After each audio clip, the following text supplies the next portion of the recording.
ఇది 50 సంవత్సరాల క్రితం నాకు జరిగిన ఒక విచిత్రమైన అనుభవం.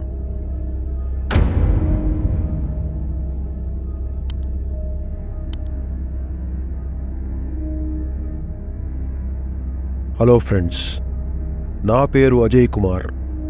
మా తాతయ్య బెంగాల్ నుంచి చెన్నై వచ్చి ఇక్కడే మిఠాయి దుకాణం పెట్టుకుని సెటిల్ అయిపోయాడు. ఆ తర్వాత మా నాన్నగారు ఆ బిజినెస్ని అందిపుచ్చుకుని దాన్ని ముందుకు తీసుకువెళ్ళారు. అప్పుడు నా వయసు సుమారుగా 12 సంవత్సరాలు ఉండవచ్చు. 7వ తరగతి చదువుతున్నాననుకుంటా. మా అమ్మా నాన్నకు నేను ఒక్కడినే బిడ్డని. నేను, మా అమ్మా నాన్న, తాతయ్య కలిసి ఉండేవాళ్ళం. మా నాయనమ్మ నా చిన్నప్పుడే చనిపోయింది. మా తాతయ్య చాలా చలాకీ మనిషి. చాలా సరదాగా అందరితో కలిసిపోతూ నవ్వుతూ ఉండేవాడు. మా ఇంట్లో నాకు మా తాతయ్యే మంచి మిత్రుడు. మా తాతయ్య బిజినెస్లో రిటైర్మెంట్ తీసుకున్నాక ఇంట్లోనే ఉండేవాడు. మా అమ్మా నాన్న ఇద్దరూ దుకాణాన్ని మేనేజ్ చేయడానికి వెళ్ళిపోయేవారు. నేను, మా తాతయ్య ఇంట్లోనే ఉంటూ సరదాగా గడిపేవాళ్ళం. నన్ను ఖాళీగా ఉన్నప్పుడు చెన్నైలో ఎన్నో ప్రదేశాలకి తిప్పేవాడు. ఇద్దరం కలిసి ఆయన పాత చేతక్ స్కూటర్ మీద ఊరంతా తిరిగేవాళ్ళం. ఆయన దగ్గర నేను ఎన్నో విషయాలు నేర్చుకున్నాను. మా తాతయ్యకు పేకాట అంటే చాలా అభిమానం. సాయంత్రం ఆయన మిత్రులు మా ఇంటికి వచ్చేవారు. అందరూ పిచ్చాపాటి పేకాట ఆడుకునేవారు. నేను నాకు పేకాట నేర్పించమని మారం చేసేవాడిని. నా అమ్మా నాన్న మందలించడంతో తాతయ్య నన్ను దూరంగా పెట్టేవాడు. కానీ ఒకసారి వారింట్లో లేని రోజు చూసి నాకు పేకలతో చిన్న చిన్న ఆటలు, ట్రిక్స్ నేర్పించాడు. వాటితో మేము సరదాగా రోజు ఆడుకునేవాళ్ళం. కొన్నాళ్లకు తాతయ్య ఆరోగ్యం క్షీణించింది. మంచం నుంచి లేవలేని పరిస్థితి వచ్చింది. అమ్మా నాన్న ఇద్దరూ దుకాణానికి వెళ్ళిపోయేవారు. నేను స్కూల్కి వెళ్లకుండా తాతయ్యకు సపర్యలు చేసేవాడిని.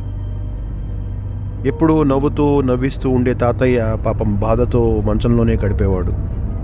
ఆయన బెడ్ మీదే పక్కన కూర్చుని నేను ఆయనకు ఎన్నో జోకులు, కథలు చెబుతూ నవ్విస్తూ ఉండేవాడిని. ఆయన అందులోనే తన బాధను మర్చిపోతూ నాతో ఉల్లాసంగా గడిపేవారు. ఆ సమయంలో నాకు మా తాతయ్య ఆ ప్లేయింగ్ కార్డ్స్తో ఒక చిన్న ఆట నేర్పారు. పేకల డెక్ను 2 సమభాగాలుగా చేసి పంచుకుని మా పేరు ఇనీషియల్స్ వచ్చేదాకా వేస్తూ పోవాలి. ఎవరి పేరు ముందు వస్తుందో వాళ్ళు గెలిచినట్టు. నా పేరు అజయ్ కుమార్ కాబట్టి నాకు ఏ మరియు కే కార్డులు వస్తే నేను గెలిచినట్టు. మా తాతయ్య పేరు జగదీప్ కుమార్ కాబట్టి ఆయనకు జే మరియు కే కార్డులు వస్తే ఆయన గెలిచినట్టు. ఎందుకో మరి మా తాతయ్య ఎప్పుడూ గెలిచేవాడు. నాకు నా కార్డులు ఏ మరియు కే ఎప్పుడు వచ్చేవి కాదు. అలా 4 రోజులు గడిచాక మా తాతయ్య చనిపోయాడు. ఆయన వెళ్ళిపోయాక ఇల్లంతా బోసిపోయినట్లయిపోయింది. నాకు అస్సలు తోచేది కాదు. స్కూల్కి వెళ్ళి ఇంటికి వచ్చేసరికి నాతో మాట్లాడడానికి కానీ ఆడుకోవడానికి కానీ ఎవరు ఉండేవారు కాదు. సమయం గడిచేది కాదు. అలా 1 నెల గడిచిపోయింది. ఒకరోజు స్కూల్ నుంచి ఇంటికి వచ్చాక ఎందుకో మా తాతయ్య గుర్తుకు వచ్చాడు. నేను ఆయన రూమ్లోకి వెళ్ళి కూర్చుని మా తాతయ్యని గుర్తు చేసుకోసాగాను. టేబుల్ మీద నాకు ప్లేయింగ్ కార్డ్స్ డెక్ కనపడింది. అనాలోచితంగా దానిని 2 సమభాగాలుగా చేసి ఒకటి నా వైపు పెట్టుకున్నాను. రెండవది టేబుల్ అవతల వైపు మా తాతయ్య కూర్చునే ప్రదేశంలో పెట్టాను. అప్పుడే అనుకోకుండా ఎందుకో నాకు విపరీతమైన చలి వేసింది. రూమ్ అంతా చల్లగా మారిపోయింది. నా రూమ్కి వెళ్ళి స్వెటర్ వేసుకుని మరలా తాతయ్య రూమ్లోకి వచ్చాను. టేబుల్ వైపు చూడగా నా బుర్ర గిర్రున తిరిగింది. ఎందుకంటే టేబుల్ మీద మా తాతయ్య వైపు ఉన్న ప్లే కార్డ్స్లోంచి 2 కార్డ్స్ నా వైపు పడి ఉన్నాయి. అవి ఆసు మరియు కింగ్, అంటే నా పేరు ఇనీషియల్స్ ఏ మరియు కే కార్డ్స్. అవి అక్కడికి ఎలా వచ్చాయి? గాలికి ఎగిరి పక్కకు పడ్డాయా? ఆ గదిలో ఫ్యాన్ కూడా ఆన్లో లేదు. మరి ఆ 2 కార్డ్స్ మాత్రమే నా వైపు ఎలా వచ్చి పడ్డాయి? నాకు అసలేమీ అర్థం కాలేదు. ఇంతలో మా అమ్మా నాన్న రావడంతో కార్డ్స్ తీసి కబోర్డ్లో పెట్టేసి నా రూమ్లోకి వెళ్ళిపోయాను. మరునాడు స్కూల్ నుంచి రాగానే తిన్నగా మా తాతయ్య రూమ్లోకి వెళ్ళాను. కబోర్డ్లో నుంచి కార్డ్స్ తీశాను. కార్డ్స్ 2 సమభాగాలుగా చేసి టేబుల్పై ఇటు అటు పెట్టి చాలాసేపు వెయిట్ చేశాను. కానీ అక్కడ ఎటువంటి కదలిక లేదు. ఇక నా రూమ్లోకి వెళ్ళిపోయి నా హోంవర్క్ చేయడంలో మునిగిపోయా. మరో 2 రోజుల తర్వాత అమ్మా నాన్న ఇంట్లో లేని సమయంలో తాతయ్య రూమ్లోకి వెళ్ళి మళ్ళా కార్డ్స్ తీసి 2 సమభాగాలుగా చేసి టేబుల్ మీద పెట్టాను. తాతయ్య, కార్డ్స్ ఆడదామా అని గట్టిగా అడిగాను. నాకు ఎటువంటి సమాధానం రాలేదు.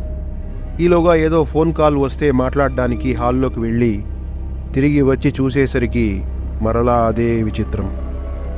ఏ మరియు కే కార్డ్స్ నా వైపు పడి ఉన్నాయి. రూమ్లో చుట్టూ చూశాను. ఎటువంటి అలికిడి లేదు. అంతా నిశ్శబ్దం. నాకు నమ్మశక్యం కావట్లేదు. సరిగ్గా ఏ మరియు కే కార్డ్సే నాకు ఎందుకు పడతాయి? నన్ను గెలిపించాలని మా తాతయ్య నాకు వేశాడా?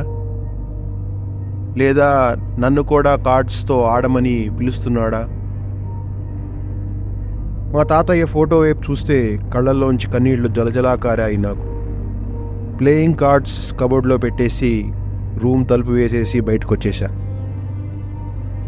ఆ మరుసటి రోజు మా నాన్న దగ్గరకు వెళ్ళి జరిగిందంతా చెప్పి తాతయ్య గుర్తుకు వస్తున్నాడని, భయం వేస్తోంది అని ఏడ్చేశాను. జరిగింది అంతా విన్న మా నాన్న ఆ ప్లేయింగ్ కార్డ్స్ ఎందుకు బయటకు తీశావు అని నన్ను మందలించి మరి ఎప్పుడూ పేకలు బయటకు తీయొద్దని, ఆడొద్దని హెచ్చరించాడు. ఆ తర్వాతి ఆదివారం నాన్న ఒక పూజారిని తీసుకువచ్చి ఇంట్లో హోమం చేసి శుద్ధి చేయించాడు. నేను మరి ఎప్పుడూ ఆ పేకలను ముట్టుకోలేదు, ఆడలేదు. తాతయ్య మరి ఇంకెప్పుడు నాకు కనపడలేదు. తాతయ్యతో ఆ రోజు కనీసం ఒక ఆట ఆడితే బాగుండేదేమోనని ఇప్పటికీ నాకు అనిపిస్తూ ఉంటుంది. ఫ్రెండ్స్, ఇప్పుడు నా వయస్సు 60 సంవత్సరాలు. నాకు ఇప్పుడు ఒక మనవడు ఉన్నాడు. వాడితో నేను రోజు సరదాగా కాలక్షేపం చేస్తూ ఉంటాను.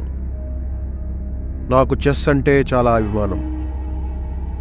వాడికి చెస్ నేర్పించి వాడితో చెస్ రోజు ఆడుకుందామని నాకు అనిపిస్తూ ఉంటుంది.